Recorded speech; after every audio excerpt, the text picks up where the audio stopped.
반갑습니다.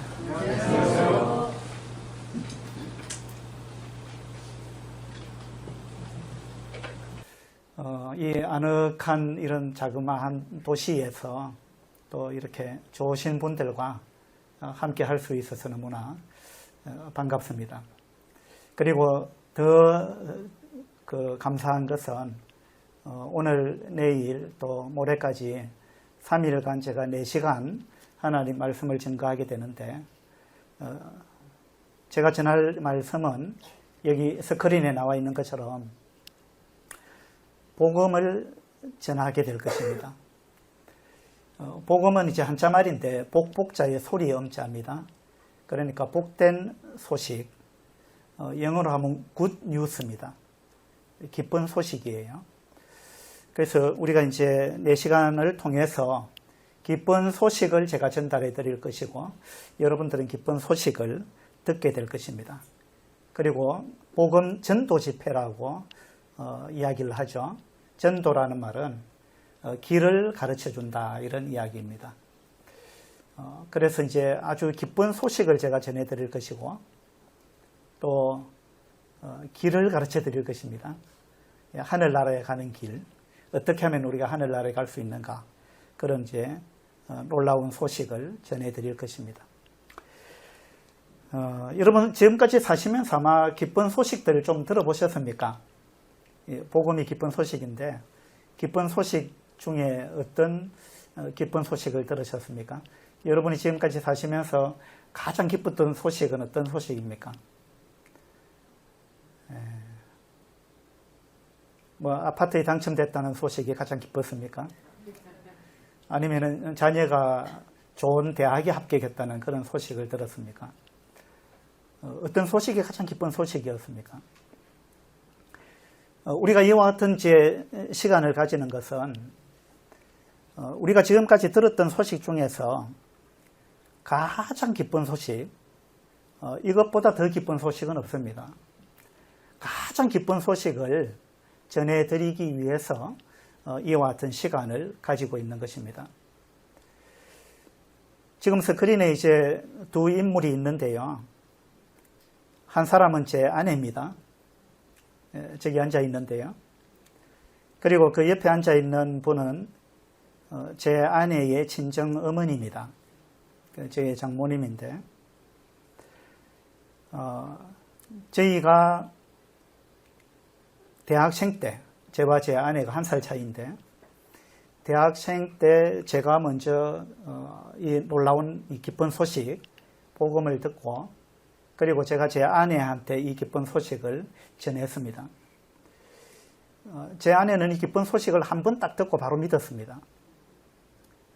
그리고는 이제 오늘 듣고 믿었는데 내일 되니까 저한테 와서 질문을 하기 시작했습니다. 내가 집에 와서 성경을 읽어봤는데 이러한 내용이 있는데 이거 무슨 뜻이냐 하고 질문을 했습니다. 그래서 제가 거기에 대해서 이제 답을 해주고, 저도 구원받은 지 뭐 몇 달 안 된 것 같은데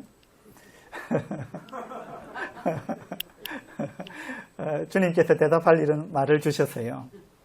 그렇게 했는데 날마다 질문을 하는 거예요. 그래서 날마다 이제 거기에 대해서 대답을 해주고, 제가 대답을 해주고 나서도 아니 내가 어떻게 그렇게 이런 멋있는 대답을 했는가 돌아와서 생각하면은 아이 참 대답을 내가 정말 잘했다, 이런 생각이 들곤 했습니다. 지나고 보니까 그게 다 주님께서 그렇게 해주셨던 거죠. 예, 그렇게 해서 이제 제 아내도 구원받고 저와 함께 교회를 나가기 시작했습니다. 그런데 얼마 안 되어서 제 아내가 집에서 쫓겨났습니다. 제삿날이 됐는데 제 아내가 이제 절을 안 했던 거죠. 저는 우리 집은 뭐 남자들만 절을 하는데 제 처가는 보니까 여자들도 절을 하더라고요. 그래서 제 아내가, 제가 이제 하나님을 믿었기 때문에 저는 절을 하지 않겠습니다, 이렇게 선언을 했습니다. 그러니까 이제 장모님이 부모를 선택하든지 하나님을 선택하든지 둘 중에 하나를 선택하라, 그렇게 이야기를 했습니다. 제 아내는 뭐 선택할 문제가 아니고 둘 다 선택해야지 하나만 선택할 수는 없다. 그렇게 이야기했지만 장모님은 그럴 수 없다. 하나만 선택해라. 그렇게 말씀하셨어요. 그래서 제 아내가 제가 부모님 버릴 수 없지만은 하나님은 더 버릴 수 없습니다. 그렇게 대답을 했어요. 그날부로 쫓겨났습니다. 예. 이제 집에서 쫓겨나서 성도님들 집에 이제 머물고 그렇게 생활을 하기 시작했습니다. 제가 이제 찾아가서 인사를 드리고 우리가 이제 결혼을 염두에 두고 그렇게 교제를 하고 있었는데 찾아갔는데 이제 장모님이 내 딸을 교회에 데리고 간 장본인이 이 사람이다. 라는 것을 이제 알게 됐죠. 그리고는 이제 그때부터 저를 미워하기 시작했습니다. 어쨌든 이제 우리가 결혼을 하겠다고 추진을 했고 우리 장모님은 결혼식장에 오지 않으셨어요. 결혼하고 찾아가겠다 그러니까 오지 마라 하셨어요. 그 결혼하고 1년 동안 못 찾아갔습니다. 그리고 이제 첫 아이를 낳고 아기를 안고 이제 찾아갔죠. 아기는 덥석 안고 좋아하셨는데 저하고는 한마디도 안 하셨어요. 예. 제가 뭘 이야기를 해도 대답도 안 하시는 거죠. 몇 년을 그렇게 했습니다. 그러다가 몇 년이 지나서 이제 처음으로 저에게 김서방 자네 여기 한번 앉아보게 그렇게 말씀하셨어요. 그것이 첫 번째 대화였습니다. 앉으니까 장모님이 내가 자네를 유심히 지켜봤는데 자네야말로 진국이다. 예. 그리고 나는 내 딸의 행복을 위해서 그렇게 했는데 내가 잘못한 것 같아. 내 딸이 자네와 이렇게 행복하게 살고 있는데 내가 잘못 생각한 것 같아. 그렇게 말씀하셨어요. 우리는 계속해서 이제 복음을 전했습니다. 하나님이 살아계십니다. 그런데 우리 장모님은요, 철저한 불교 신자였어요. 그래서 집에 가면은 책상에 불경을 항상 펴놓고 있습니다. 그리고 불경을 또 들으시죠. 철저한 불교 신자였습니다. 절에 뭐 간혹 가시는 분이 아니에요. 자주 절에 가시고 나중에 들었는데 절에 시주를 7천만 원을 하셨대요. 그만큼 열심히셨어요. 그런데 지금 우리 장모님이 연세가 90이에요.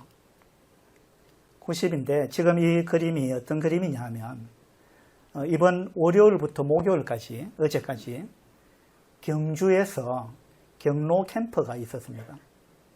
우리 장모님이 그 경로 캠프에 참석하신 거예요. 그리고 참석해서 말씀을 듣고 지금 성경을 같이 보고 있는 이러한 장면입니다. 제가 어제 저녁에 이 사진을 보면서 울었습니다.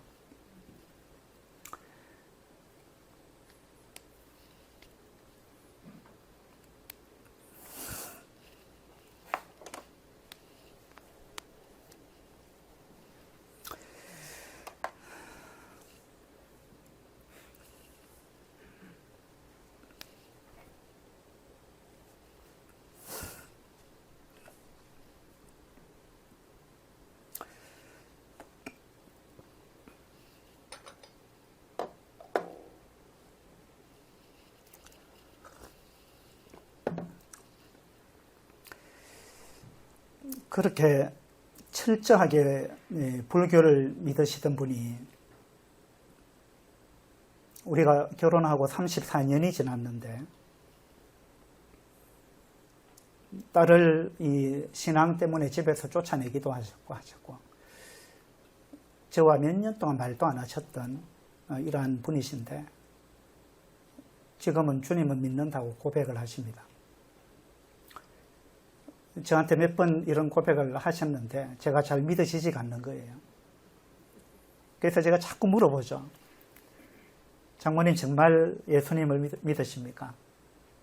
천국 가실 수 있겠습니까? 모르니까 몇 번 모르니까 나중에는 장모님이 이렇게 말씀하셨어요. 김서방 자네는 참 믿음이 없다.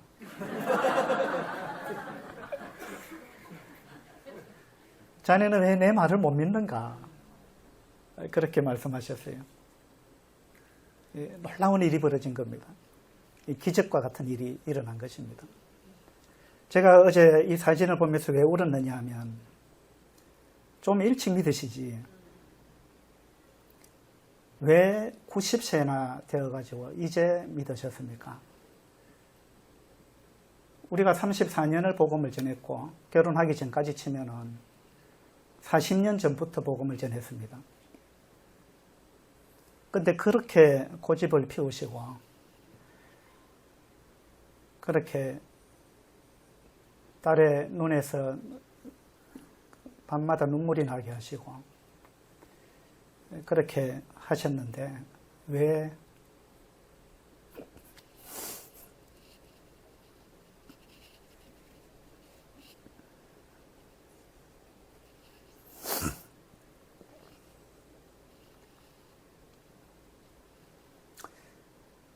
이제야 돌아오셨습니까?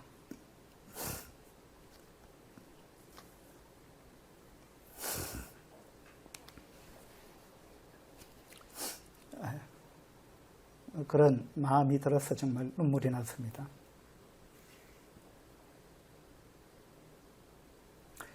우리 장모님이 불교를 그렇게 철저하게 믿으셨는데 지금은 고백하시기를 내가 그렇게 절에도 많이 나가고 정성을 들이고 시주도 많이 하고 그렇게 했는데 지금 와서 생각해 보니까 답이 없더라. 답이 없고 답을 가르쳐 주지도 않더라. 물어봐도 답이 없더라. 근데 자네의 이야기를 듣고 보니까 자네 말이 맞다. 하나님 말씀이 맞네. 그렇게 말씀하셨어요. 제 아내가 그 장모님 구원을 위해서 얼마나 많이 기도하고 얼마나 많이 울고 기다렸는지 모릅니다.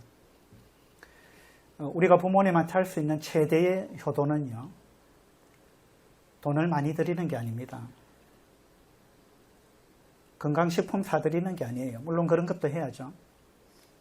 좋은 집을 사드리는 게 아닙니다. 우리가 부모님께 할 수 있는 최대의 효도는요, 영원히 없어지지 아니하는 것. 이 땅에서 수십 년 있다가 없어지는 그런 것이 아니고 영원히 없어지지 아니하는 그것을 드리는 겁니다. 부모님이 지옥 가지 않고 천국 갈 수 있도록 해드리는 것. 이것보다 큰 효도는 없습니다. 그래서 오늘 어쩌면은 자녀들의 손에 마지못해 이끌려서 오신 이런 부모님들이 아마 계실 거예요. 자녀들이 왜 그렇게 하는지 아십니까? 이것보다 더 큰 효도가 없기 때문에 그렇습니다. 그리고 천국과 지옥이 있다는 것이 너무나 분명하기 때문에 그렇습니다. 저는 이 사실을, 하나님이 계시다는 사실, 그리고 천국과 지옥이 진짜 있다는 사실, 이 사실을 저는 100% 믿고 있어요. 저는 0.001%의 의심도 없습니다. 그렇다고 제가 덮어놓고 막무가내로 믿느냐? 그렇지 않습니다. 저도 참 의심이 많은 사람이에요. 저도 이걸 꼬치꼬치 따져봤습니다. 많은 책을 봤습니다. 제가 성경을 40년을 연구했습니다. 여러 책들을 보고 내린 결론은 이것이야말로 진실이다.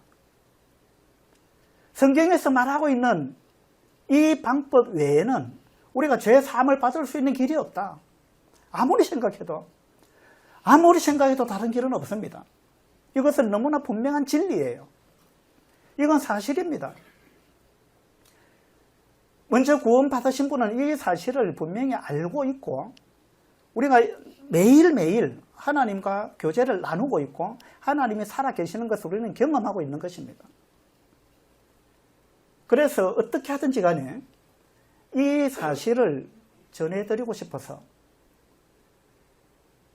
우리가 이런 시간을 내고 물질을 투자하고 이런 시간을 가지고 있는 겁니다. 제가 이런 부분에 대해서 확신이 없다면은 제가 이런 자리에서 이런 이야기를 할 수도 없는 것이고 확신이 없는데 제가 이런 이야기를 한다고 하면 저는 사기꾼에 불과한 거예요. 근데 제가 왜 사기를 치겠습니까? 이런 사기를 친다고 해서 저한테 뭐 돈이 많이 생깁니까? 그런 거 아니잖아요. 돈이 많이 생기는 사기를 치려면 이런 사기를 치면 안 되죠. 이건 돈 되는 사기가 아니에요. 저는 사실은 더 좋은 직장을 갖고 있었습니다. 그렇지만은 저는 그 좋은 직장을 다 내려놓고 제가 이 길을 접어든 지가 지금 이제 직장을 다 내려놓고 전적으로 복음을 전하는 이 일을 하기 시작한 지가 한 28년 됐습니다. 제가 그 이전에 직장이 있었으면은요, 저는 아마 경제적으로 굉장히 지금 부유하게 살 것 같아요. 그리고 아주 높은 지위에 올라갔을 것 같아요. 근데 저는 그걸 아낌없이 포기했습니다. 왜냐하면 이것만큼 귀한 것이 없기 때문에 저는 그것을 다 내려놨습니다. 그러면서 제가 이 길을 접어든 것을 한 번도 후회한 적이 없습니다. 이건 너무나 가치 있는 일이기 때문에 그렇습니다. 그래서 오늘부터 내일 모레까지 4시간에 걸쳐서 이 복음을 제가 전해드릴 것입니다. 이 사진은요, 경로 캠프에 갔던 우리 밀양서부교회의 성도들하고 구도자분들입니다. 8분이 갔는데, 여기 지금 8분입니까? 근데 여기 이제 우리 교회 성도 아닌 한 분이 지금 끼어 있어요. 그래서 우리 교회 성도와 구도자 8분이 갔는데, 한 분이 지금 여기 없습니다. 하룻밤 지나고 나니까 한 분이 돌아와 버렸어요. 예, 연세가 76세 되신 분인데, 부친인데, 이분은 교회를 50년을 다니신 분이에요. 50년을 다니신 분인데, 이분은 이제 자기가 50년 동안 신앙생활을 했다는 굉장한 자부심을 갖고 있어요. 근데 제가 볼 때 이분은 아직까지 구원의 확신이 없어요. 제3의 확신이 없고, 하늘나라 갈 수 있다는 확신이 아직 없는 것 같아요. 그런데도 이분은 너무나 이 프라이드를 갖고 있기 때문에 이제 이 단도직입적으로 이야기하기가 어려워서 이제 기회를 보고 있었습니다. 근데 이번에 경로 캠프에 참석했는데 만나는 분마다 구원 받았습니까? 천국 갈 수 있습니까? 물으니까 이분이 기분이 굉장히 상해버린 거예요. 그래가지고 이제 폭발을 해버렸죠. 그래서 어떻게 천국 갈 수 있습니까? 물으니까 아니 내 같은 사람이 천국 안 가면 누가 가냐? 이렇게 대답을 하신 거예요. 그러면서 내가 지금까지 어떻게 했고 쭉 이야기를 하면서 들어보니까 이건 그 성경에서 말하는 천국 가는 길을 가는 거리가 먼 거예요. 그래서 그런 식으로는 천국 못 갑니다. 누가 이야기를 하니까 폭발해버린 거예요. 그래서 그냥 돌아와 버렸습니다. 여러분, 교회 50년 다닌다고 천국 가는 거 아니에요. 성경에도 나더러 주여 주여 하는 자마다 다 천국에 갈 것이 아니다 라고 우리 주님은 분명하게 말씀하셨어요. 내가 주의 이름으로 선지자 노릇하고 주의 이름으로 귀신을 쫓아내고 주의 이름으로 많은 권능을 행하지 아니하였나이까 하고 죽어서 하나님 앞에서 그렇게 이야기한다는 거예요. 사람들이. 그때 주님께서 밝히 말씀하시기를 주님이 그렇게 말씀하셨어요. 내가 너희를 도무지 알지 못하노니 불법을 행하는 자들아 내게서 떠나가라. 주님께서 그렇게 말씀하실 거라고 성경에 기록해놨습니다. 많은 사람들이 그날에 많은 사람들이 나더러 주여 주여 하면서 많은 사람들이 주여 주여 하면서 오랜 세월을 살았다는 거예요. 교회 생활을 열심히 했다는 것입니다. 교회에 많은 헌신을 하고 봉사를 하고 예배당을 짓고 많은 걸 했습니다. 주의 이름으로 귀신을 쫓아냈습니다. 엄청난 능력을 행했다는 거예요. 주의 이름으로 선지자 노릇을 했다는 거예요. 요즘 말로 하면 주님의 이름으로 내가 목사 생활을 했다 이런 이야기입니다. 목사라고 다 천국 가는 거 아닙니다. 틀림없습니다. 교회 수십 년 다녔다고 천국 가는 거 아니에요. 왜냐하면 주님께서 분명히 그렇게 말씀하셨어요. 그날에 많은 사람들이 나더러 이럴 때 주여 주여 내가 주의 이름으로 귀신을 쫓아내고 주의 이름으로 많은 권능을 행하고 주의 이름으로 선지자 노릇을 했는데 주님 나를 모르십니까? 이렇게 묻는다는 거예요. 그때 주님이 하시는 말씀은 나는 너를 도무지 알지 못한다. 그리고 너는 불법을 행했다. 너에게서 떠나가라. 주님께서 그렇게 말씀하시겠다 했어요. 이건 두려운 일이에요. 많은 사람들이 열심히 교회 다녀놓고 나중에 지옥 갑니다. 왜냐하면 그들이 교회는 열심히 다녔지만 하나님께서 말씀하시는 천국 가는 길을 잘못 알고 있기 때문에 그런 거예요. 이런 사람들을 제가 만날 때마다 너무나 가슴이 아픕니다. 저는 교회에 다니고 있는 사람들한테 복음을 많이 전해봤습니다. 우리 교회 목사님은요, 교회 문턱만 딱 넘어오면은 천국 간다고 했는데요. 그렇게 말하는 분도 계세요. 그렇지 않습니다. 또 어떤 분은, 아이고, 죽어봐야 알지요. 내가 어떻게 알겠습니까? 저는 천국 갈 수 있는데요. 이러면은. 어떻게 그렇게 교만할 수 있느냐. 이렇게 이야기합니다. 여러분, 이건 교만이 아니에요. 그건 교만이 아닙니다. 그것이야말로 겸손입니다. 왜냐하면 천국을 내가 갈 수 있다는 말은 내가 뭘 잘해서 갈 수 있다는 이야기가 아니에요. 내가 뭘 착하게 살았기 때문에, 내가 뭔가를 많이 했기 때문에 나는 천국 갈 수 있습니다. 이렇게 말하면 그건 교만이에요. 근데 저는 그렇게 말한 게 아니에요. 저는 내 능력으로 천국 갈 수 없다는 걸 압니다. 그런데 하나님께서 저에게 은혜를 베푸셔서 하나님께서 천국 갈 수 있는 길을 다 마련해 놓고 저를 초청하셨습니다. 제가 예수 그리스도를 믿고 이제 저는 제 사함을 받았고 예수님 덕분에 하나님의 은혜로 저는 이제 천국 갈 수 있는 자가 되었습니다. 이건 겸손이에요. 하나님 말씀을 있는 그대로 받아들이는 거, 이건 겸손이에요. 많은 사람들이요, 교회는 열심히 다니고 있지만 천국 갈 수 있다는 확신은 없어요. 복음을 제대로 못 들었기 때문에 그렇습니다. 여러분, 복음은 쉬운 거예요. 진리는요, 진리는 원래 쉬운 겁니다. 진리는 어려운 게 아니에요. 어떤 분은 기독교는 너무 단순하다, 불교는 심오하다 그래요. 여러분, 심오하다는 말이 좋은 뜻도 있지만 또 어떻게 생각하면요, 너무 어려워서 깨달을 수가 없다, 이런 의미도 돼요. 그렇죠? 진리는요, 단순한 겁니다. 하나님께서 하늘나라 갈 수 있는 길을 절대 어렵게 만들어 놓지 않았습니다. 어렵게 만들어 놨다면요, 똑똑한 사람만 천국 갈 거 아니에요. 하나님 그렇게 해놓지 않으셨어요. 일자 무식꾼도 천국 갈 수 있도록 하나님은 그렇게 만들어 놨습니다. 그래서 복음이라 그럽니다. 그래서 기쁜 소식이라 그래요. 어려운 소식을 전해주면 그건 기쁜 소식이 아니죠. 하나님은 굉장히 쉬운 천국 가는 길을 굉장히 쉽게 만들어 놨습니다. 제가 얼마 전에 이 책을 하나 썼습니다. 그냥 사십니까? 라는 제목의 책인데요. 이 책을 제가 30권을 가져왔습니다. 남원서문교회 처음 오신 분들, 또는 계속 나오셨지만 아직 천국 갈 수 있다는 확신이 없는 분들, 그런 분들에게 드리려고 이 30권을 가져왔습니다. 남원서문교회에서 선물하는 겁니다. 나중에 나가실 때 받아가시기 바랍니다. 이 책의 제목이 그냥 사십니까? 라는 건데요. 그냥 사십니까? 한때요, 왜 삽니까? 왜 삽니까? 이런 질문을 하면 그냥 웃지요.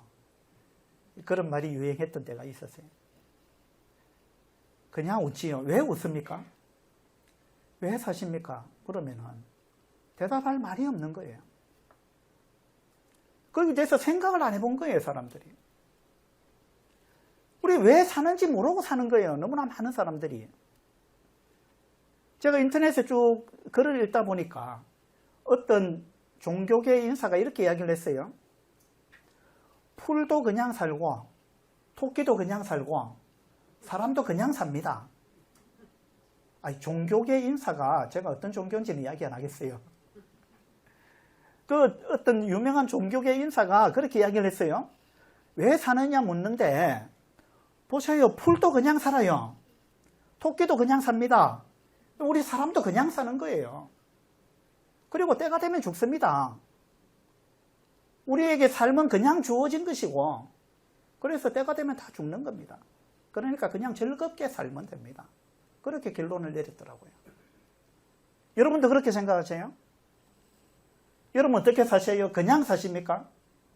그냥 산다는 말은 뭐냐면 내가 왜 사는지, 무엇을 위해서 사는지 그걸 모른다는 거예요. 삶의 의미와 목적이 없다는 거예요. 목적이 없이 산다는 거예요. 여러분, 목적이 없다는 말은 무슨 말이냐면요, 가치가 없다는 이야기입니다. 여러분 한번 생각해 보세요. 우리 눈에 보이는 모든 것들은요, 다 그 존재 가치가 있고 존재 목적이 있습니다. 자, 이 마이크는 마이크로서의 존재 목적이 있습니다. 맞죠? 이 마이크는 우리의 음성을 증폭시켜 가지고 멀리 있는 사람도 잘 들릴 수 있도록 하고자 하는 그 목적을 갖고 존재하는 거예요. 맞죠? 자, 이 컵은 컵으로서의 목적이 있습니다. 존재하는 목적이 있어요. 이 컵은 물이나 음료수를 담아 가지고 사람의 목을 축여주는데 그 목적이 있습니다. 그 목적을 가지고 존재하는 거예요. 그렇죠? 자, 여러분 주변에 한번 보세요. 목적 없이 존재하는 것이 있습니까? 목적 없이 존재하는 건 하나도 없습니다. 모든 것은 다 존재 목적이 있어요. 목적이 없이 만약에 무언가가 존재한다면 그건 무용지물이에요. 무용지물이다. 무슨 말이냐면 쓸데가 없다, 쓸모가 없다, 그런 이야기입니다. 그런데 여러분은 존재 목적이 있느냐 그 말이에요. 우리 눈에 보이는 모든 것들은 다 존재 목적이 있어요. 그런데 우리 사람은 존재 목적이 있느냐 이 말입니다. 여러분은 왜 사느냐, 내가 존재하는 목적이 뭐냐 이 말입니다. 여러분이 존재하는 목적이 없이 그 목적이 뭔지 모르고 그 상태로 살고 있다면 여러분은 쓸모없는 존재다, 이런 의미가 되는 거예요. 여러분 어떻게 생각하세요? 여러분은 존재하는 목적이 있습니까? 오늘 그 부분에 대해서 좀 생각해 보려고 하는데요. 여러분 살아가면서 꼭 해야 하는 거, 이거는 내가 반드시 해야 된다, 이거 못하고 내가 죽으면 내 인생은 실패한 거다, 이렇게 생각하는 거 한번 3가지 한번 적어보세요. 꼭 적지 않더라도 머릿속에 한번 떠올려 보세요. 이거 3가지는 내가 반드시 해야 내 인생이 성공한 거다 라고 생각하는 거 3가지 한번 떠올려 보세요.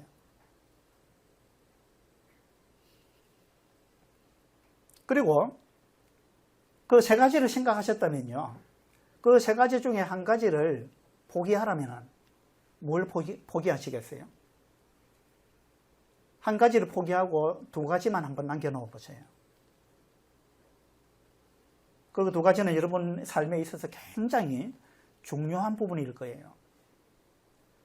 자, 그러면 그 2가지 중에 한 가지를 더 포기하라면 뭘 포기하시겠어요? 마음속으로 생각하고 계십니까? 그러면 이제 2가지를 포기하고 한 가지만 남았겠죠. 그 한 가지가 뭔지 말할 수 있습니까? 그 한 가지를 말하라고 하면 아마 말하기 좀 어려울 수도 있어요. 내가 이 이야기를 하면 남들이 웃지 않을까, 그런 생각이 들 수도 있어요.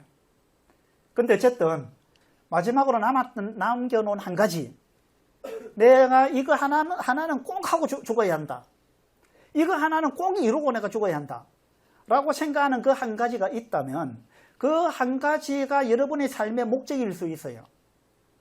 여러분 어쩌면 그것을 위해서 사는 겁니다. 그렇죠?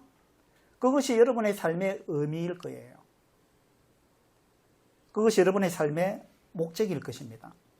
그러면은, 자, 존재하는 모든 것은 존재 목적이 있다 그랬죠? 목적 없이 존재하는 건 아무것도 없습니다. 왜냐하면 이 컵이 왜 존재하느냐 하면 이 컵은 사람이 만들었기 때문에 존재하는 겁니다. 사람이 이 컵을 만들었다라는 말은 이 컵이 어떤 쓸모가 있기 때문에 어떤 그 목적을 두고 이 컵을 만들었다는 겁니다. 사람이 무언가를 만들 때 아무 생각 없이 만드는 게 아니죠. 뭔가 필요에 의해서 만들기 때문에 존재 목적이 반드시 있다는 겁니다. 그렇죠? 그러니까 사람이 만든 모든 것은 다 존재 목적이 있을 수밖에 없습니다. 우리 사람도 존재 목적이 있어야만 합니다. 왜 그런지 아십니까? 우리 사람도 누가 만들었기 때문에 그래요. 우리 사람을 누가 만들었기 때문에 목적 없이는 안 만든다는 거예요. 여러분이 저절로 생겨났다고 생각하십니까? 어떻게 생각하세요? 여러분 저절로 생겼어요? 저는 자녀가 4명이 있습니다. 첫 아이를 낳았을 때요. 첫 아이를 낳았을 때 제가 병원에서 아이가 머리에 피가 묻은 채로 간호사가 안고 저한테 복도에 와서 아이를 보여줬습니다. 그 아이를 보는데 제가 얼마나 신비했는지 모릅니다. 아이가 눈을 뜨고 저를 쳐다보는데 한쪽 눈은 눈이 붙어가지고 떠지지가 않고요. 한쪽 눈만 뜨고 저를 많이 쳐다봤습니다. 그 모습을 보면서 아이가 나를 쳐다보는구나. 저 아이의 눈이 나를 보는데 내가 보이는가 보다. 이 생각을 했을 때요. 너무나 그냥 이 가슴 벅찬 감동 이런 게 있었어요. 왜냐하면 나에게서 태어난 아이가 나를 쳐다본다. 그런데 저 아이의 눈을 누가 만들었는가? 볼 수 있는 눈, 볼 줄 아는 저 눈을 누가 만들었는가? 저 눈을 내가 만들었는가? 저는 그 생각을 했습니다. 저 아이가 나를 쳐다보는데 저 나를 바라볼 수 있는 저 눈을 누가 만들었단 말인가? 아무리 생각해도 저건 내가 만든 게 아니에요. 맞죠? 여러분 자녀의 눈을 여러분이 만들었어요? 그런 기술이 여러분한테 있느냐 이 말입니다. 볼 줄 아는 눈을 만드는 기술이 여러분한테 있습니까? 저한테 그런 기술이 없어요. 그런데 제 아이가 저를 쳐다봤단 말이에요. 저는 그걸 보면서 너무 감동이 됐어요. 이거는 내가 만든 게 아니다. 내 작품이 아니다. 누구 작품이에요? 이건 하나님의 작품이에요. 제가 만든 게 아니에요. 저는 그런 기술이 없어요. 아이 4명을 낳고 아이가 자라는 걸 보면서 정말 신비한 것이요. 어떻게 나한테서 이런 아이가 태어났는가? 이런 생명이 태어나가지고 나를 보고 빵긋 웃는가? 어떻게 내가 말하는 걸 저 귀로 들을 수 있는가? 어떤 원리로 듣는지 나는 잘 몰라요. 그 귀를 내가 만든 게 아니기 때문에. 그렇죠? 여러분, 우리 자녀는 우리가 만든 게 아닙니다. 내 몸도 마찬가지입니다. 여러분 몸을 여러분이 만들었습니까? 아니잖아요. 이건요, 하나님의 작품입니다. 이건 인간의 작품이 아니에요. 하나님의 작품입니다. 하나님께서 여러분을 만드셨다면요, 이건 틀림없는 사실이에요. 만들지 않았는데 뭐가 어떻게 생깁니까? 불가능한 거예요. 하나님께서 여러분을 만드셨다면 하나님이 여러분을 아무 목적도 없이 만들었겠어요? 아무런 의미도 없이, 목적도 없이 여러분 만들었겠습니까? 그렇지 않습니다. 사람도 그렇게 안 하잖아요. 하나님은 여러분을 어떤 목적을 갖고 만들었습니다. 근데 우리가 내가 사는 목적이 뭔지를 우리는 생각도 안 하고 살아요. 왜 그런지 압니까? 하나님을 안 믿기 때문에 그래요. 하나님을 인정하지 않기 때문에 그렇습니다. 내가 사는 목적이 뭔지 알고 싶으면 하나님한테 물어보면 되는 거예요. 이 컵이 자기가 존재하는 목적이 뭔지 모르겠다. 그러면 컵을 만든 사람한테 가서 물어보면 가장 정확한 거예요. 당신이 나를 만들었잖아요. 왜 만들었습니까? 물어보면 됩니다. 그게 가장 정확한 거예요. 여러분이 사는 목적이 뭔지 모르겠다. 내가 사는 이유가 뭔지 모르겠다. 그러면요, 여러분을 만드신 분한테 물어보면 되는 거예요. 하나님을 만나야만 여러분이 삶의 목적이 생기는 거예요. 하나님을 만나야만이 여러분의 삶이 가치가 있어집니다. 여러분의 삶이 의미가 있어지는 거예요. 하나님을 만나지 못하면은요, 왜 사는지를 모르고 삽니다. 하나님이 볼 때는 무용지물이에요. 왜냐하면 하나님이 만든 목적대로 살지 않기 때문에 그렇습니다. 자, 존재 목적은 누가 정하죠?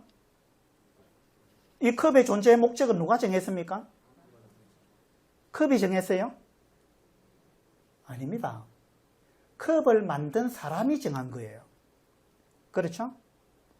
그러면 여러분의 삶의 목적은 누가 정합니까? 하나님이 정해놨어요. 하나님께서 여러분을 만드셨기 때문에 하나님께서 목적을 갖고 여러분을 만들었단 말입니다. 그러니까 여러분의 삶의 목적은 하나님이 정해놨습니다. 그런데 여러분이 좀 전에 내가 이건 꼭 하고 죽어야 되겠다는 3가지 여러분 정했죠? 그리고 2가지를 포기했습니다. 1개를 남겼어요. 이게 어쩌면 여러분의 삶의 목적이라고 여러분 생각할 수 있어요. 그렇다면 한번 생각해 봅시다. 여러분이 그 삶의 목적을 갖고 있습니다. 그런데 이 목적을 누가 정했어요? 여러분이 삶의 목적이 이거라고 생각하는, 내가 반드시 이건 하고 죽어야 된다고 생각하는 그 중요한 1가지. 그 1가지 하나님이 정해주신 겁니까? 여러분이 정한 겁니까? 누가 정한 거예요? 이걸 만약에 하나님이 정해주신 것이 아니고 여러분이 정한 거라면 여러분은 하나님과는 완전히 상관없는 삶을 사는 거예요. 다시 말해서 여러분을 만드신 분의 목적과는 상관없이 여러분 뜻대로, 여러분 생각대로, 여러분 마음대로 산다는 이야기예요. 이 컵은 음료를 담기 위해서 만들었습니다. 그런데 이 컵에다가 물을 부으려고 하는데 이 컵이 나한테 그런 거 붓지 마세요. 나한테 아무것도 붓지 마세요. 나한테 손도 대지 마세요. 이렇게 이 컵이 이야기한다면 여러분 우리가 이 컵을 어떻게 해야 되겠어요? 이거 필요가 없는 거예요. 맞죠? 이 컵은요 뭔가 음료수가 담길 때 의미가 있는 거예요. 이 컵이 여기 물이 담겨 있잖아요. 제가 한번 이걸 마셔보겠습니다. 내가 물을 마시려고 하는데 이 컵이 마시지 마세요. 그러면 제가 이 컵 어떻게 해야 되겠어요? 제가 이 컵에 있는 물을 마셨습니다. 제가 이 컵에 있는 물을 마셨다는 말은 이 컵이 자기의 존재 목적을 달성하고 있는 거예요. 이 컵은 자기 존재 목적을 실현하고 있고 그렇게 했을 때 이 컵은 가장 성공적인 삶을 사는 거예요. 가장 가치 있는 삶을 사는 겁니다. 그렇죠? 우리도 마찬가지입니다. 우리 사람이 하나님이 우리를 만드신 목적대로 살아갈 때 우리는 가장 인간적인 삶을 사는 거예요. 가장 가치 있는 삶을 사는 겁니다. 그런데 하나님이 여러분을 만드셨는데 여러분은 나 하나님 모르겠어. 하나님이 어디 있어요? 나는 하나님 관심 없어요. 하고 하나님이 여러분한테 부여하신 목적과 상관없이 여러분 마음대로 인생을 살게 되면 하나님은 어떻게 생각하느냐 하면 이 컵이 자기 마음대로 살고 싶어 하면 사람이 이 컵을 깨버리든지 던져버리든지 할 거 아니에요. 원리는 똑같습니다. 여러분이 아무리 인생을 열심히 살고 뭔가를 많은 일을 하고 업적을 남긴다 할지라도 그것이 하나님과 아무런 상관이 없고 하나님이 여러분을 만드신 목적과는 완전히 상관이 없는 그 목적을 여러분이 정해가지고 하나님이 정해주신 목적이 아니고 여러분이 정한 목적에 따라 여러분 마음대로 인생을 산다면은 아무리 열심히 산다 할지라도 하나님이 볼 때는 그 목적에서 벗어났기 때문에 하나님이 볼 때는 쓸모없는 존재가 되어버리는 거예요. 여러분 자동차에 타려고 하는데 차가 타지 마세요 이러면 그 차는 쓸모없는 차가 되어버리는 거예요. 안 그렇습니까? 그래서 우리가 정말 가치 있는 인생을 살기 위해서는요 하나님을 만나야 됩니다. 그 다음에 모든 존재하는 것은요 자기를 위해서 존재하는 것은 이 세상에 아무것도 없습니다. 자, 이 컵은 자기를 위해 존재하지 않습니다. 이 컵은 사람을 위해 존재합니다. 맞죠? 이 마이크는 자기를 위해서 존재하지 않아요. 사람을 위해서 존재합니다. 이 강대상도 그렇습니다. 노트북도 그래요. 의자도 그렇습니다. 사람이 만든 모든 것은 사람을 위해서 존재하는 거예요. 자기를 위해서 존재하는 건 아무것도 없습니다. 그러면 우리 사람도 마찬가지입니다. 하나님이 우리를 만드셨다면 우리는요 누구를 위해서 살아야 되는지 아십니까? 하나님을 위해서 살아야 돼요. 그런데 여러분 지금까지 살면서 하나님을 위해서 살았습니까? 여러분 하나님을 사랑하셨어요? 하나님께 감사하셨습니까? 하나님 만든 목적대로 사셨어요? 안 그러면 여러분 자신을 위해서 사셨어요. 하나님을 모르는 분들은요, 열심히 살지만 전부 자기를 위해서 사는 거예요. 굉장히 이기적으로 사는 것입니다. 공부해서 남주나 이러죠? 공부해서 남주나 이게 무슨 말이에요? 우리는 뭔가 공부를 열심히 하는데 결국은 자기를 위해서 한다는 거예요. 이건 잘못된 것입니다. 공부는요, 남주기 위해서 하는 겁니다. 우리가 뭔가를 하는 거는 다 남을 위해서 하는 거예요. 자기를 위해서만 합니까? 이건 이기적인 거예요. 이기적인 건 죄입니다. 여러분, 왜 사랑을 합니까? 사랑은 누구를 위해서 하는 거예요? 자기를 위해서 합니까? 그게 이기적인 거죠. 사랑은 사랑 자체가 이기적인 게 아니에요. 사랑이 이기적이면 그건 사랑이 아닙니다. 사랑은 이타적인 거예요. 그게 사랑입니다. 그렇지 않습니까? 여러분이 아무리 열심히 살아왔다 할지라도 여러분 자신을 위해서 살아왔다면 그건 잘못된 거예요. 그건 하나님이 여러분을 만든 목적에서 벗어난 거예요. 자기를 위해서 사는 건 죄입니다. 하나님을 모르시는 분들은요, 사실은 죄 가운데 살고 있는 거예요. 왜냐하면 목적대로 안 사니까 그게 죄입니다. 자기를 위해서 사니까 그게 죄예요. 주인을 몰라보니까 그거 죄입니다. 우리한테 주인이 있다고요? 여러분 주인이 있다는 거 모르셨어요? 여러분이 주인이 있다고요. 자, 주인이 되는 방법이 두 가지가 있습니다. 하나는요, 자기가 만들면 그거 자기 겁니다. 자기가 주인 돼요. 맞죠? 이 컵을 내가 만들었다면 이 컵 내 겁니다. 내가 만들었으니까. 맞죠? 자기가 만들면 자기가 주인이 됩니다. 두 번째는요, 내가 만들지 않았더라도 이걸 내가 돈을 주고 사면 내 것이 됩니다. 내가 주인이 돼요. 주인이 되는 방법이 두 가지가 있어요. 그러면 여러분의 주인은 누구냐 이 말입니다. 여러분의 주인이 여러분이라면 두 가지 중에 하나를 여러분이 해야 됩니다. 여러분은 몸을 여러분이 만들었다면 여러분이 주인이에요. 여러분 몸을 여러분이 만들었어요? 아니죠? 그러면 여러분 몸을 여러분이 돈 주고 샀습니까? 아니죠? 근데 어떻게 여러분이 주인이에요? 내 인생은 나의 것, 내 인생은 나의 것, 이런 노래 있었잖아요. 그 노래는 잘못된 겁니다. 어떻게 내 인생이 내 겁니까? 자기가 만들었어요? 자기가 샀습니까? 아니잖아요. 근데 왜 내 인생 내 거라 그래요? 여러분 인생 여러분 거 아닙니다. 여러분은 하나님이 만들었기 때문에 하나님 거예요. 하나님이 여러분의 주인입니다. 근데 내 인생 내 거라고 주장하면서 내 마음대로 사는 거, 그건 완전히 도둑놈 심보예요. 그렇게 살아온 자체가 죄라는 거예요. 우리가 거짓말하고 도둑질하고 뭐 이런 것도 죄죠.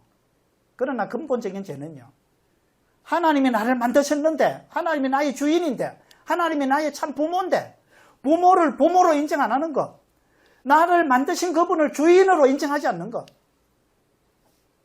이거보다 더 심각한 죄는 없습니다. 여러분 자식이 아무리 공부 잘하면 뭐합니까? 여러분 자식이 아무리 사회생활 잘하고 돈을 잘 벌면 뭐합니까? 여러분 자식이 여러분을 보고 부모를 안 한다면, 여러분 자식이 여러분을 보고 아버지를 안 하고 아저씨 이렇게 부르면 그 자식이 제대로 된 자식이에요? 나는 부모 없어 이렇게 이야기하는 자식이 있다면, 공부 아무리 잘하면 뭐합니까? 이건요 인륜을 저버린 거예요. 이건 배은망덕한 것입니다. 여러분 죄 중에서 가장 나쁜 죄는 배은망덕이라는 죄입니다. 은혜를 모르는 죄예요. 그렇지 않습니까? 하나님께서 우리를 만드셨는데 하나님을 내 주인으로 인정도 안 하고 나의 부모로 인정도 안 하고, 하나님이 없다 하고, 나는 부모 없어, 나는 부모 없이 태어났어, 그렇게 이야기하는 거예요. 모든 것을 하나님의 의지에서 우리가 살아가고 있습니다. 여러분 공기 누가 만들었습니까? 공기 없으면 살 수 있습니까? 태양이 없으면 여러분 살 수 있습니까? 그 태양 누가 만들었어요? 여러분이 만들었어요? 인간이 만들었어요? 하나님이 만들었어요. 여러분 물 없이 살 수 있습니까? 물 누가 만들었습니까?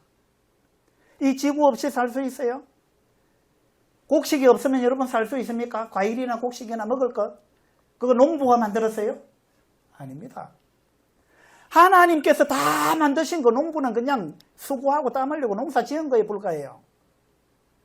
근본적으로 모든 것은 하나님의 손에서 나온 거예요. 여러분, 존재 목적을 내가 정하는 것 자체가 죄고, 자기를 위해서 살아온 것이 죄고, 주인을 몰라본 것이 죄입니다. 목적에서 벗어난 걸 죄라 그럽니다.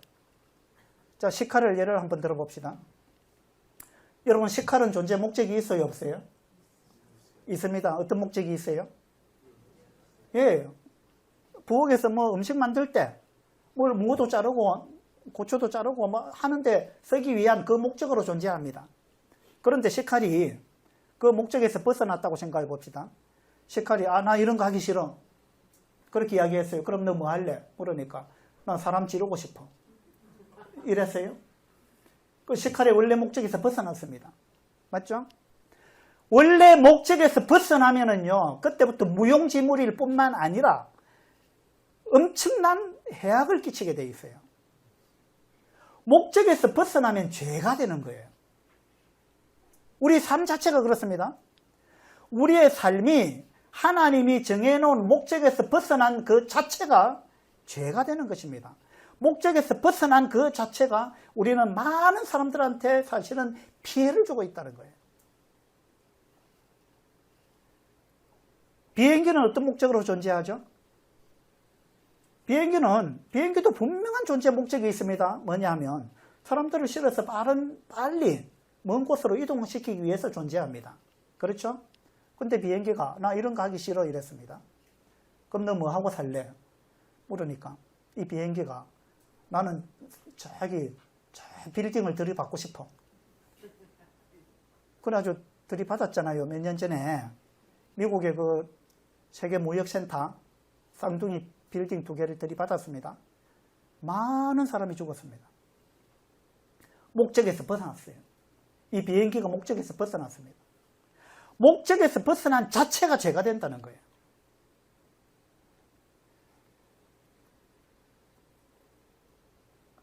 누가복음 13장을 한번 보도록 하겠습니다. 13장 6절. 이에 비유로 말씀하시되 예수님이 말씀하신 겁니다. 한 사람이 포도원에 무화과 나무를 심은 것이 있더니 와서 그 열매를 구하였으나 얻지 못한지라.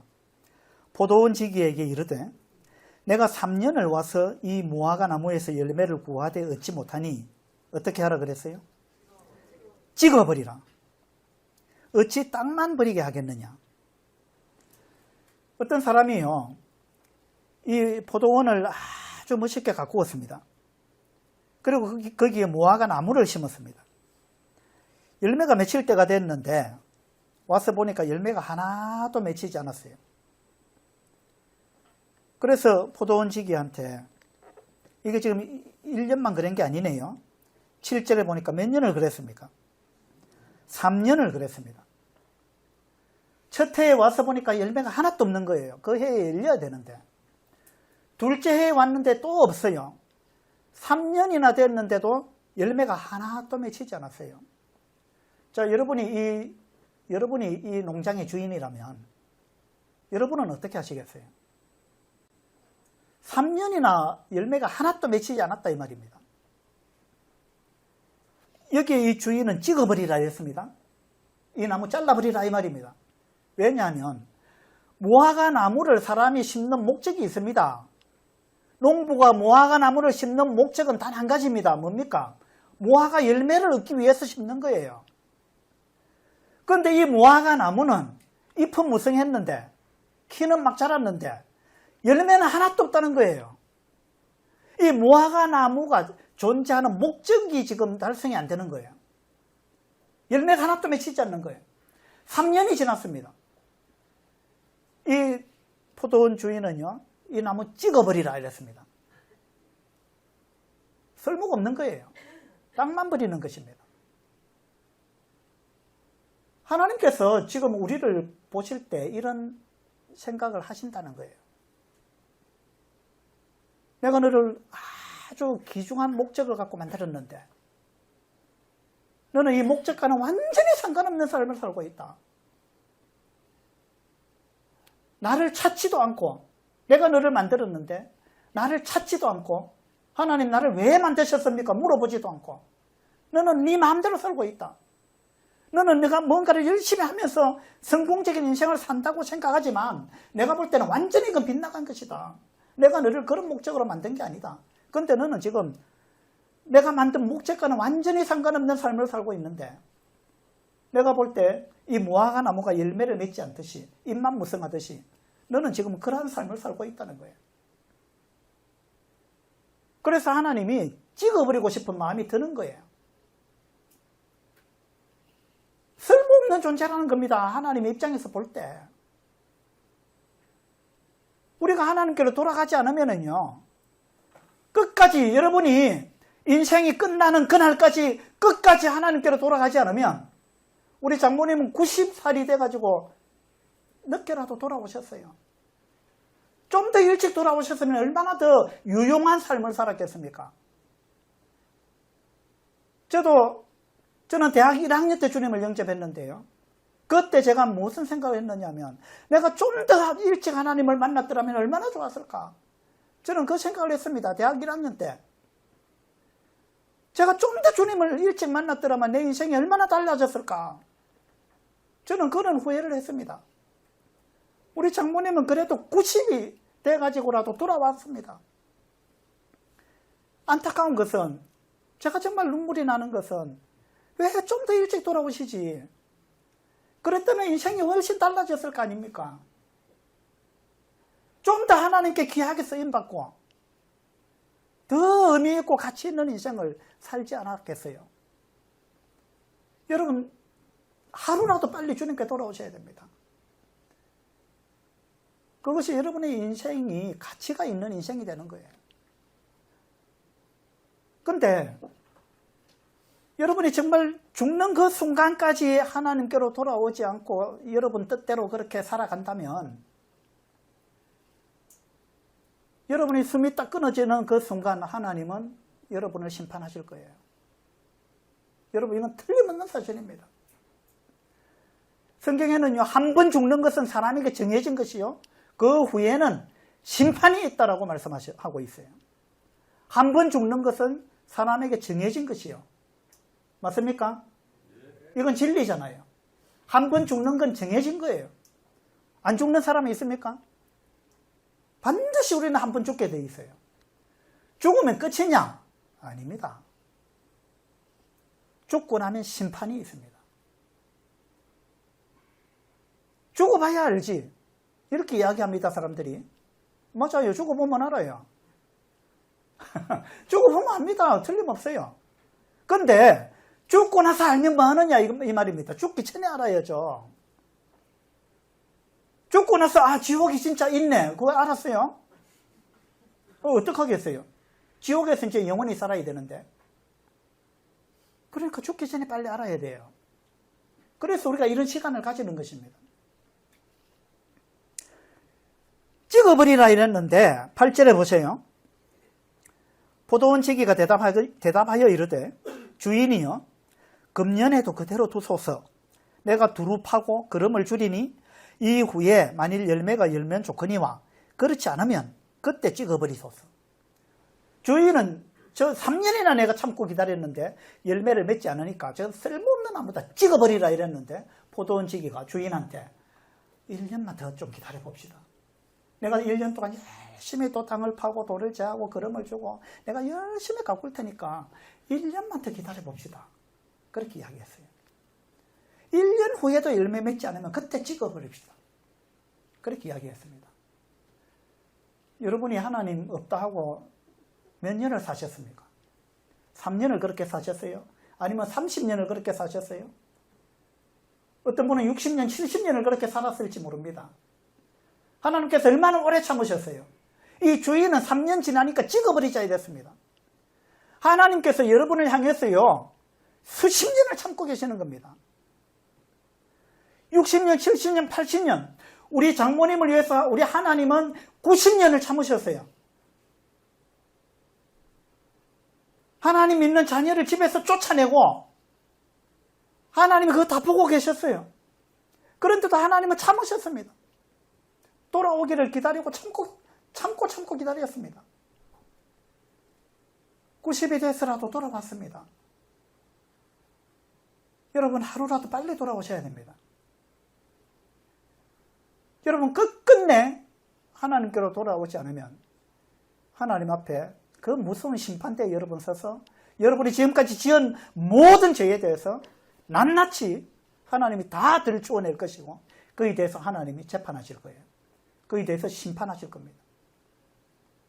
여러분, 죄가 얼마나 많은지 아십니까? 우리는 물 마신 같이 죄를 짓는다고 성경에 나와 있습니다.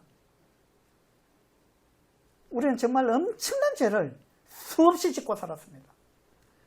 우리가 누구를 미워하는 죄는 살인하는 죄와 같다고 예수님 말씀하셨어요. 여자를 보고 음욕을 품는 자는 이미 간음했다고 주님이 말씀하셨어요. 저는 이 말씀 앞에서 손을 들었습니다. 제가 대학생 때 나는 죄가 없는 사람인 줄 알았어요. 나는 굉장히 착하게 살아온 사람인 줄 알았어요. 그런데 성경을 읽다가 여자를 보고 음욕을 품는 자는 이미 간음을 했다라고 주님이 말씀하셨어요. 저는 처음에는 이거 말도 안 된다 생각했어요. 생각으로만 간음했지 내 몸으로 간음 안 했는데 이게 무슨 죄냐? 저는 그렇게 생각했습니다. 그런데 나중에 보니까 이걸 곰곰이 생각해 보니까 이게 틀림없는 진리더라고요. 왜냐하면 내가 마음속으로 간음을 했다는 말은요, 내 영혼이 죄를 지은 거예요. 내 몸은 죄를 안 지었지만 내 영혼은 죄를 지었습니다. 몸이 중요합니까? 영혼이 중요합니까? 어느 것이 중요해요? 몸보다 영혼이 더 중요한 거예요. 영혼이 바로 나의 실체입니다.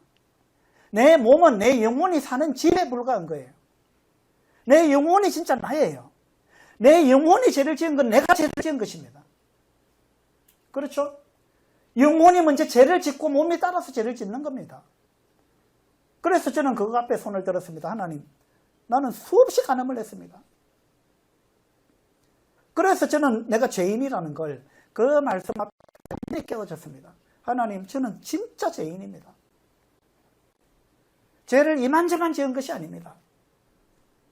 거기서 저는 하나님 앞에 두 손 두 발을 들었습니다. 여러분 하나님 앞에서 얼마나 많은 죄를 지었는지 아십니까?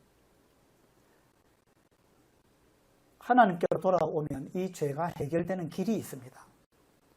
이것은요, 너무나 명확하게 성경에 나와 있습니다. 그리고 어렵지 않아요. 어렵지 않습니다. 진리는 단순하고 쉬운 거라 그랬죠. 여러분, 죽을 때까지 끝까지 하나님께 돌아오지 않으면 여러분은 반드시 심판받습니다. 죽고 나서 심판받습니다. 여러분, 몸은 죽어도 영혼은 안 죽어요. 영혼은 몸에서 빠져나갈 뿐이에요. 우리 몸이 죽는다고 영혼도 함께 죽는 게 아니에요. 다음 세상은 틀림없이 있습니다.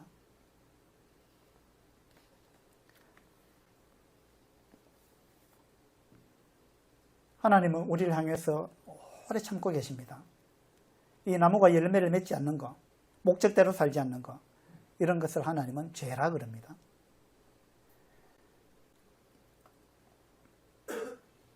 목적에서 벗어난 결과 우리는요, 다 목마른 인생이 됐습니다. 요한복음 4장에 보면요, 사마리아 우물가에 여인이 등장합니다. 예수님이 이 여인을 우물가에서 만났습니다. 예수님과 이 여인이 대화를 하다가 예수님이 너가 가서 남편을 데려와야 되겠다 이랬습니다.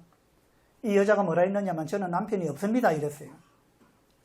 예수님이 그래, 남편이 없다는 말이 맞다. 네가 남편 5명이 있었는데 지금 살고 있는 6번째 남자는 네 남편이 아니니까 네가 남편이 없다는 말이 맞다 이랬어요.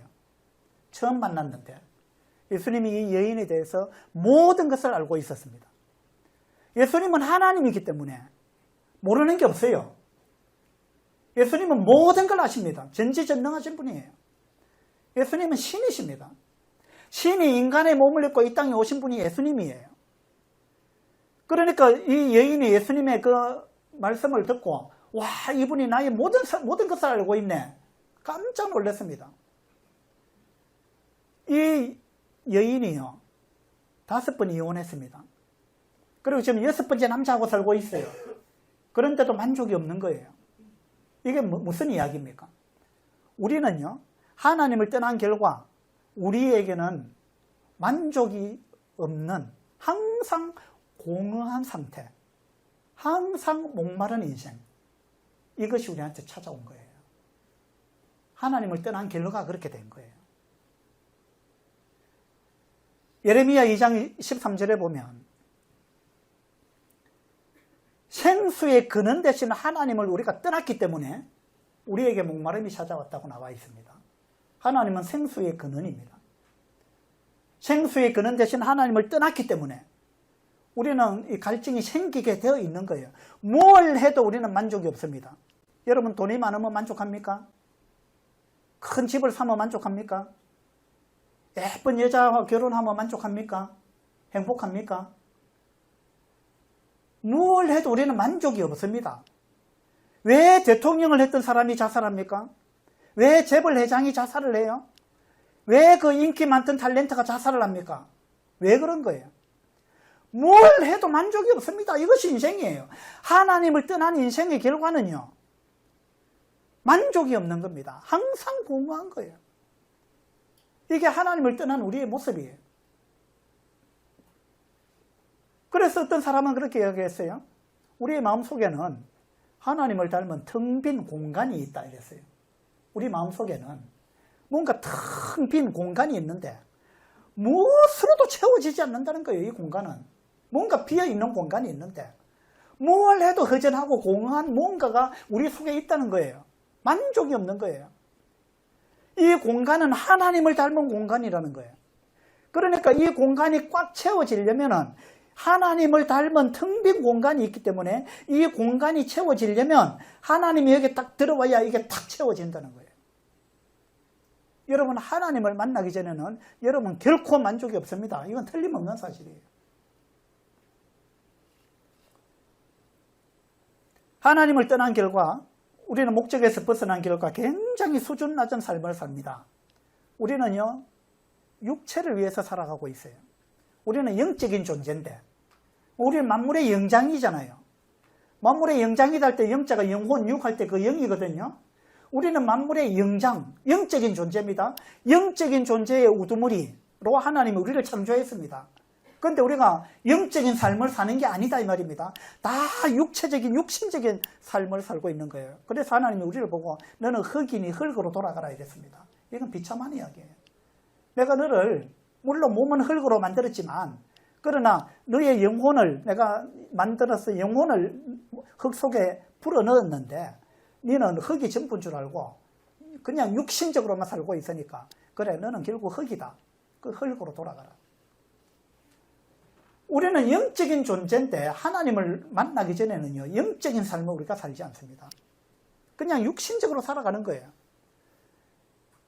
이건 다른 말로 하면 그냥 동물처럼 산다, 짐승처럼 산다 이런 이야기입니다. 비참한 이야기잖아요. 우리 사람이 짐승과 다를 바가 뭐가 있어요?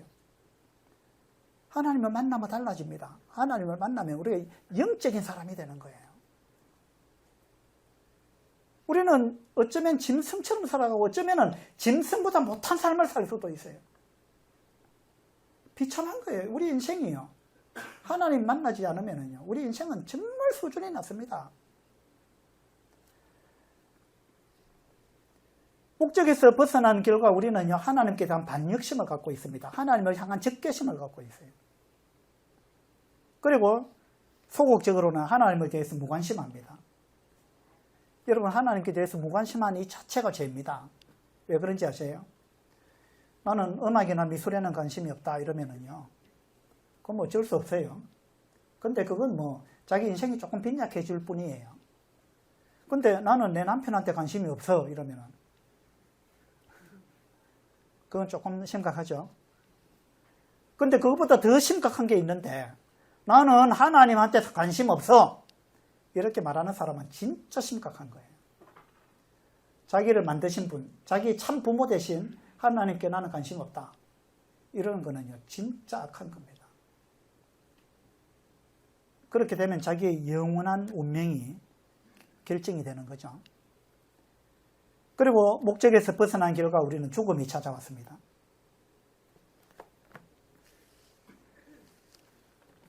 성경에는요, 우리 인생을 이렇게 표현했습니다. 그들은 잠깐 자는 것 같아. 우리 인생이요, 잠깐 자는 것 같아.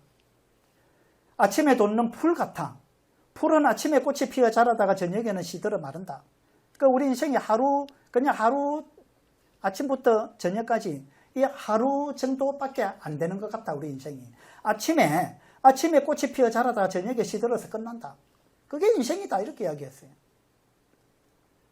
이걸 그림으로 누가 잘 표현을 했던데, 우리가 이 아침에 동이 틀 때, 이것이 이제 우리의 인생의 시작의 모습입니다. 이때는 참 꿈이 많았습니다. 그리고 마냥 즐거웠어요. 어린아이는 하루에 500번에서 600번을 웃는답니다.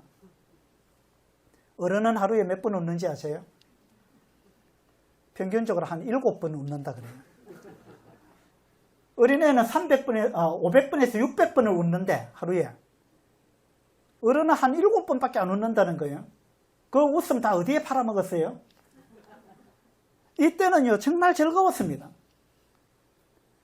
걱정이 없었습니다. 마냥 즐거웠습니다. 그런데 이 아침은 순식간에 지나갔습니다. 그리고 이렇게 낮이 찾아왔습니다. 이때도 참 우리는 행복했죠.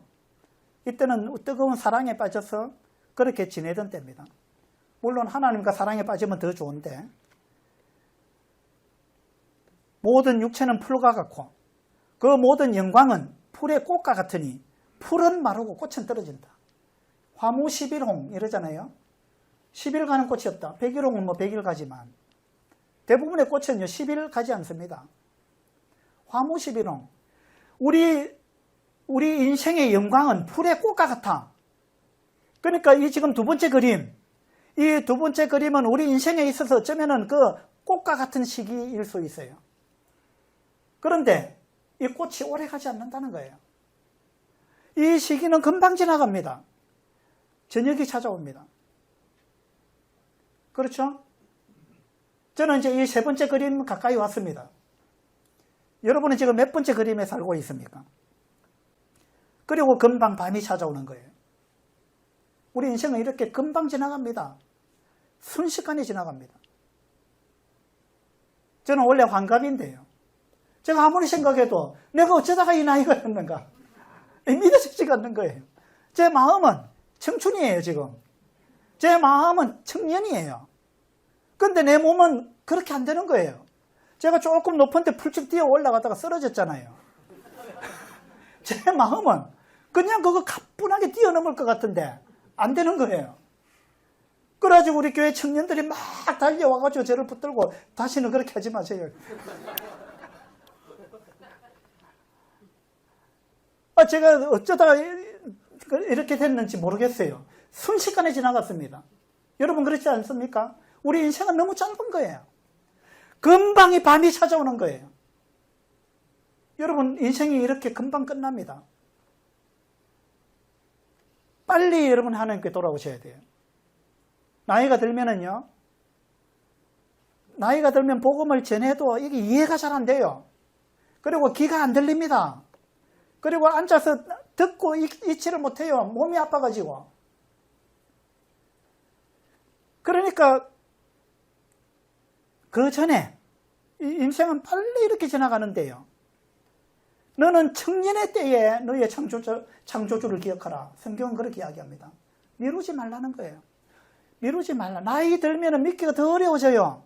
그리고 언제 죽을지 모르잖아요, 우리가. 그러니까 빨리 주님께 돌아와야 됩니다. 하루라도 빨리 돌아와야 됩니다. 이 그림에서요, 요즘 뭐 인생 네컷, 이게 유행하던데, 이 인생을 네컷으로 이렇게 정리했잖아요. 근데 제가 볼 때 여기서 빠진 게 있어요. 여러분 무엇이 빠졌는지 아십니까? 여기서 무엇이 빠졌겠어요? 제가 볼 때 그림이 두 컷이 더 들어가야 돼요. 뭐냐 하면요. 이 아이가 어디에서 왔을까요? 이 그림의 맨 앞에 컷이 빠진 거예요, 지금. 인생이 여기서부터 시작하는 게 아닙니다. 이 아이가 이 세상에 오기 전에 어디 있었느냐, 어디에서 왔느냐 이 말입니다. 어디에서 왔느냐. 여러분, 이 아이가 어디에서 왔을까요? 첫 번째, 객관식으로 제가 묻겠습니다. 첫 번째, 저절로 생겼다. 두 번째, 부모가 만들었다. 뭘까요? 둘 중에 답이 뭡니까? 예, 답은 3번입니다. 저절로 생겼다는 건 말도 안 됩니다. 그 부모가 만든 것도 아닙니다. 그죠? 성경에는 어떻게 나와 있느냐 하면요. 여호와 하나님이 땅에 흙으로 사람을 지으시고 생기를 그 코에 불어넣으시니 사람이 생명이 되니라. 하나님이 지었다. 하나님이 흙으로 사람의 몸을 만들고 그 속에 영혼을 불어넣어가지고 영과 혼과 몸이 있는 이 내가 됐다는 거예요. 이건 하나님의 작품이에요. 여러분이 어디서 왔느냐? 이거 생각하셔야 돼요. 하나님으로부터 왔습니다. 그 다음에 이 그림에 또 하나 빠진 게 있는데 이 사람이 어디로 갔느냐 이 말입니다. 어디서 왔고 어디로 가느냐, 이 맨 앞에 그림 하나, 맨 뒤에 그림 하나, 이게 두 개가 빠졌어요. 사람들은 이거 생각 안 합니다. 가운데 있는 네 가지만 자꾸 생각해요. 그러나 더 중요한 거는 그 앞에 있는 내가 어디서 왔느냐, 그리고 내가 어디로 가느냐, 이건 영원한 것에 관한 부분이에요. 이 땅은요, 여러분 뭐 오래 살아 100년 사는 거 아닙니까? 100년은 영원에 비하면 이건 전과 같은 거예요. 영원한 세상이 있다는 겁니다. 영원한 세상. 그 영원한 세상에 관심을 가져야 됩니다. 여러분, 이 사람이 어디로 갔을까요? 전도서에 보면 흙은 여전히 땅으로 돌아가고, 자, 우리 몸은 흙입니다. 우리 몸은 땅으로 돌아갑니다. 흙으로 돌아간다 이 말입니다. 그 다음에 영은, 우리 몸속에 있는 영은 그것을 주신 하나님께로 돌아간다. 어디서 와서 어디로 가느냐?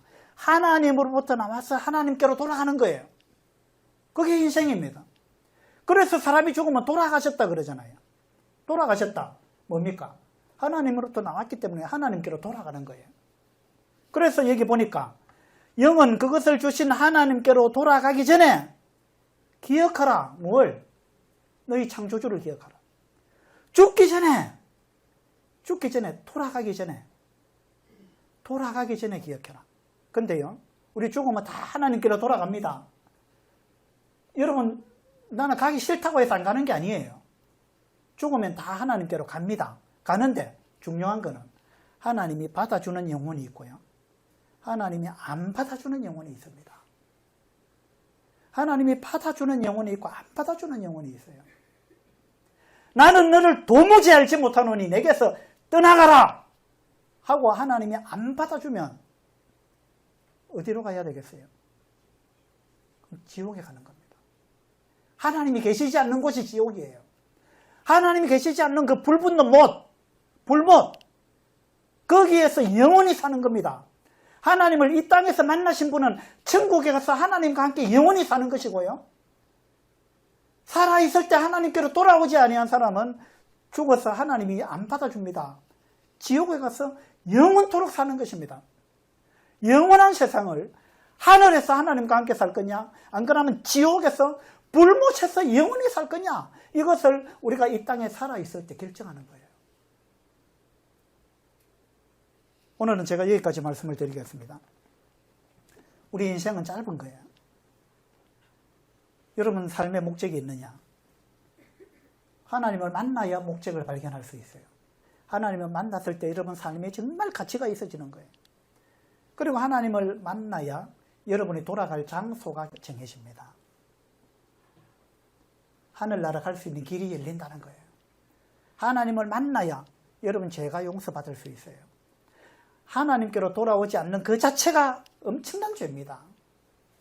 그래서 내일은 제가 어떻게 우리가 죄 용서를 받을 수 있는지 그런 부분에 대해서 더 자세하게 말씀을 드리려고 합니다. 여러분 인생은 짧습니다. 내일 꼭 나오셔서 이 문제를 놓치지 마시기 바랍니다. 너무 중요한 문제예요. 이건 영원한 운명을 결정짓는 그런 문제입니다.